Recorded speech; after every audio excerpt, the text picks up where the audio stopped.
இன்னைக்கான கான்செப்ட் என்னன்னா, நம்ம இது வரைக்கும் காலா ஸ்கை சேனல் வந்து ரொம்ப நாள் வச்சு மூவி ரோஸ்ட் பண்ணி, அதனால இன்னைக்கான கான்செப்ட் என்னன்னா மூவி ரோஸ்ட் தான். பாக்குறேடா வா மச்சான் எவ்வளவு வருஷம் ஆச்சு உன்னை இப்படி பாத்து.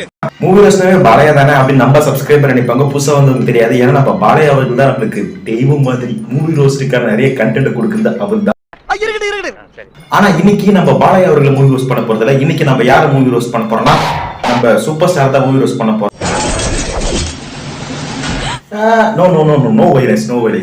சூப்பர் ஸ்டார் நம்ம தமிழ் உலக சூப்பர் ஸ்டார் கிடையாது. அதாவது ஆந்திரா சூப்பர் ஸ்டார் மகேஷ் பாபு அவர்களை தான் நம்ம மூவி ரோஸ்ட் பண்ண போறோம். ஆக்சுவலி மகேஷ் பாபு அவர்களுக்கு மூவி ரோஸ்ட் பண்ணணும் அப்படின்ற அந்த கட்டாயத்துக்கு தள்ளப்பட்டதுக்கு காரணம் யாருன்னா, நம்ம தமிழ் ஆக்டர் 2 பேர் தான். ஒண்ணு நம்ம சிஎன் விக்ரம் அவருக்கு, இன்னொன்னு நம்ம ஜெயம் ரவி அவர்கள். ஜெயம் ரவிலடா, ரவிமோகன். ஓ ஜெயம் ரவின்னு சொல்லக்கூடாதுல. ஓ ரவி அவர்கள். ஆமா, அவங்க 2 பேர் தான் நம்ம மூவி ரோஸ்ட் மகேஷ் பாபு அவர்கள் பண்ணதுக்கே காரணம். குறிப்பா ரவி அவர்கள் தான் முக்கிய என்ன தேடுறாங்க.